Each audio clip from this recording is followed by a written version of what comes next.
Bonjour à tous. Alors, nous voici dans la vidéo pour le débrief du système du scalping, reprenant donc les indicateurs KingDiv ici en bas, les flèches bleues et rouges, l'indicateur KingTT et les flèches vertes pour l'indicateur RSAV, toujours notre indicateur de range court terme et long terme, mais dans ce setup scalping on ne se sert que des ranges bleus, donc les ranges long terme, et le CCI 20 périodes.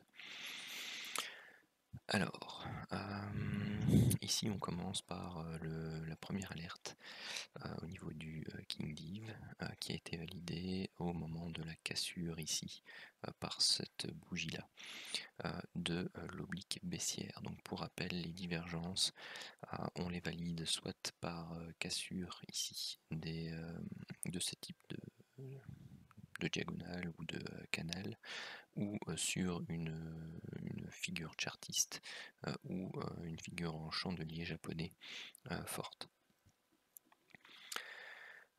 Donc ici vous aviez également une alerte du KingTT qui était donnée ici dans la zone de survente de l'indicateur RSAV, et vous aviez ensuite l'alerte du RSAV qui venait éventuellement vous conforter.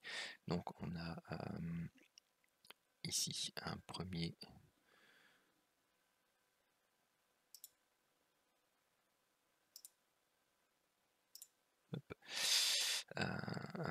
objectif potentiel donc de 44 points, et vous avez ensuite donc pour ceux qui visent la borne haute ici la borne haute de l'enveloppe long terme, eh bien vous pouviez sortir ici avant d'être stoppé à BE. Pourquoi? Tout simplement parce que vous auriez même pu sortir un peu avant, parce que voilà, si vous traciez ici votre ligne, votre diagonale support, eh bien vous venez la casser ici.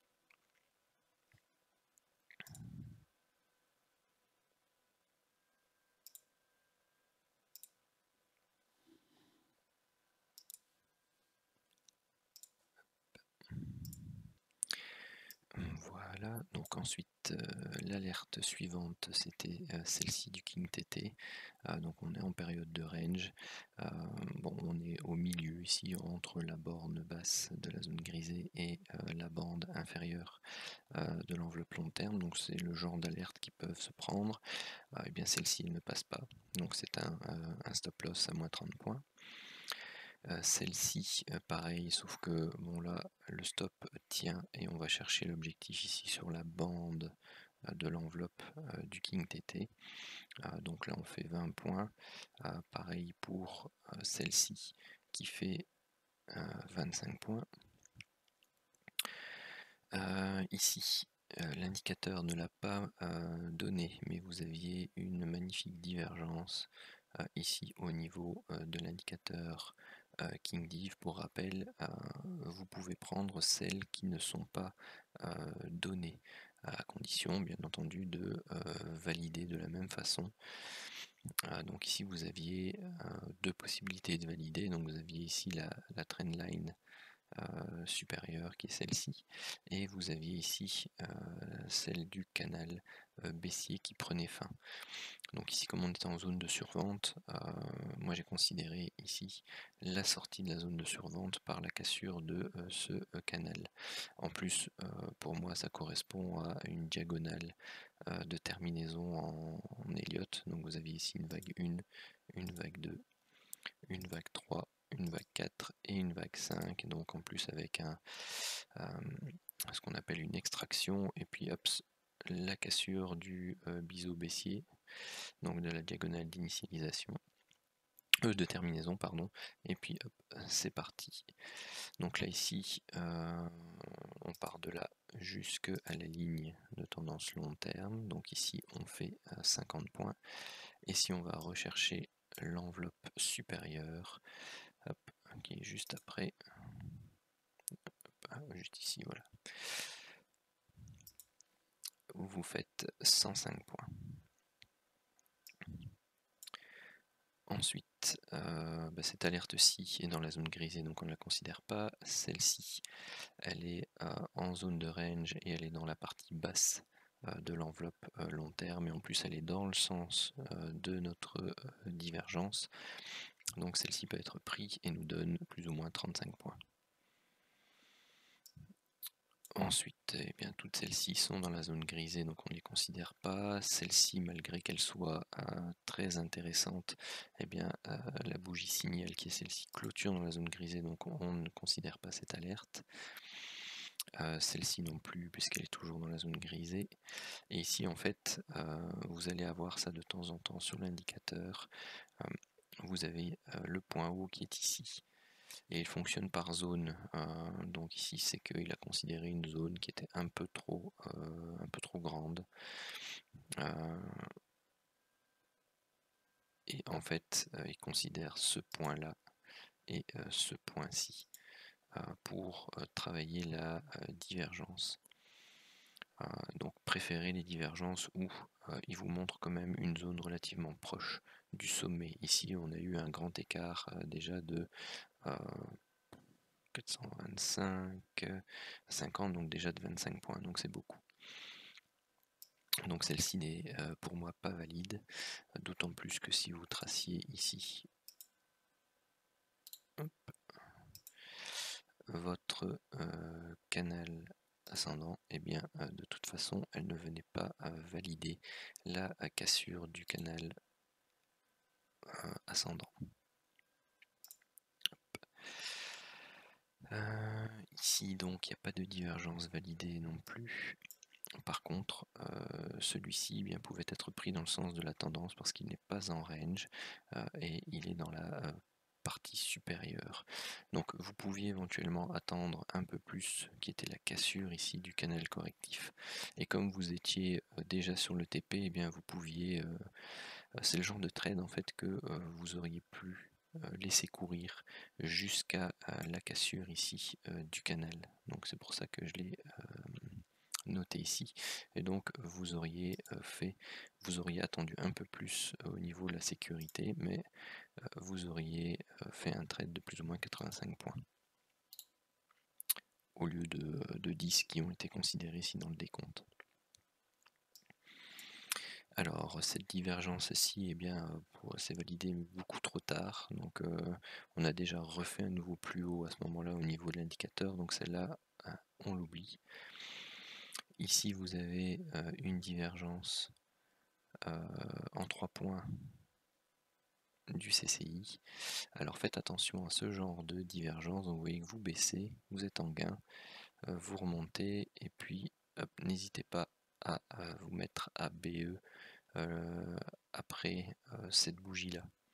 Pourquoi? Parce que vous faites une impulsion, vous faites sa correction et vous entamez sa correction, ou au plus vous rabaissez votre stop ici. Donc ça, c'est un trade qui pour moi doit être flat dans votre stratégie de prise de position. Celle-ci, eh bien, c'est pareil que la précédente, on remonte encore, donc elle n'est pas validée, on ne casse que très tardivement le canal.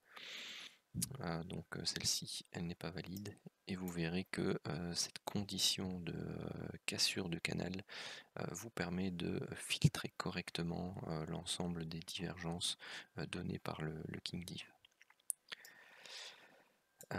Celui-ci, donc il est à contre-tendance. Pour rappel, on n'est pas en zone de range long terme et on est face à la tendance principale directe, enfin celle qui arrive juste avant la latéralisation. Donc ici on était haussier, donc là on est en contre-tendance. Alors celle-ci, elle est validée un peu tard, mais contrairement aux autres, on n'a pas fait de nouveau plus haut ici au niveau de l'indicateur. Donc celle-ci, elle reste valable. Attention que vous devez toujours les gérer avec votre money management. Donc c'est-à-dire que voilà, vous avez 25 points de TP pour un stop de 30 points. Donc c'est un RR inférieur à 1. À vous de juger si, suivant votre money management, eh bien, ça vous correspond ou pas. N'oubliez pas ce détail qui est qui n'en est pas un en fait, et qui est très important, qui est une règle d'ailleurs à suivre. Si vous visiez donc la bande inférieure, là il n'y avait pas de problème, vous étiez à 75 points. Pas de problème au niveau du rendement risque, hein, puisque vous étiez à 2,5 quasi. Ensuite, donc après, quand vous avez l'habitude de travailler le marché, je vous montre juste quelque chose. Quand vous considérez aussi les ranges court terme, leur succession, que vous voyez que vous travaillez ce genre de structure corrective, que vous voyez que vous venez faire un pullback sur la ligne de tendance long terme et que vous venez casser votre canal, eh bien il y a de fortes chances que vous alliez rechercher aussi la bande inférieure ici, voire continuer donc une séquence baissière plus forte, parce que vous êtes ici dans le cadre aussi d'une divergence au niveau des indicateurs. Donc ça, c'est quelque chose qu'il faut que vous appreniez aussi à voir avec le temps lorsque vous utilisez l'indicateur. Ça peut vous donner des points d'entrée pour récupérer la tendance, alors que l'indicateur, que ce soit KingTT ou autre, eh bien, ne va pas forcément vous donner une alerte. Donc toutes ces divergences-ci ne sont pas validées. Pourquoi? Parce qu'elles ne cassent pas leurs canaux de tendance baissière, tout simplement. Celle-ci est validée. Alors vous pouviez la prendre soit ici parce qu'elle casse son canal direct, soit attendre la sécurité et le prendre ici. Donc ça vous réduisait un peu le gain ici pour le premier objectif. Pour le reste, eh bien dans les deux cas, on est stoppé BE. Donc ici, tout ça c'est dans la zone grisée. Ici, vous avez une divergence au niveau du CCI en 3 points. À nouveau, cassure de canal baissier. Vous aviez la validation ici, en plus de l'alerte du système RSAV. Donc le TP1 ici à 35 points, et après, certainement que vous êtes BE si vous prenez la stratégie de vous mettre BE lorsque vous prenez votre... Donc la stratégie qui était indiquée, c'est soit vous prenez votre TP ici, soit quand vous arrivez là, vous vous mettez BE, avec ou pas une prise de bénéfice partiel en fonction de votre stratégie. Ici, donc la divergence, c'est vrai que celle-là je ne l'ai pas reprise, mais en fait, vous voyez que allez, la ligne de tendance qui concerne est particulière, donc c'est-à-dire que c'est quelque chose d'assez plat. Donc soit vous la tracez et c'est ici que vous prenez votre entrée sur le signal de divergence, hein, je parle, et vous n'allez pas rechercher ce TP là, mais vous allez rechercher celui-là qui est touché. Soit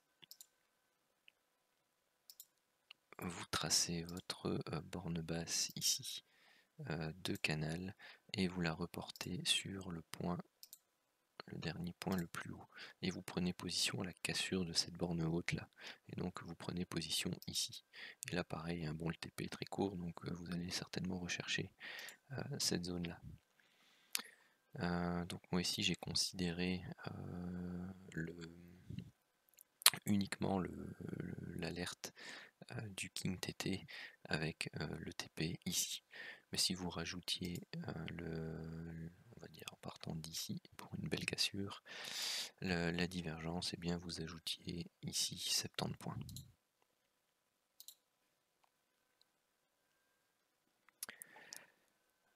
Qui est valable d'ailleurs, donc je vais être gourmand et je vais la compter.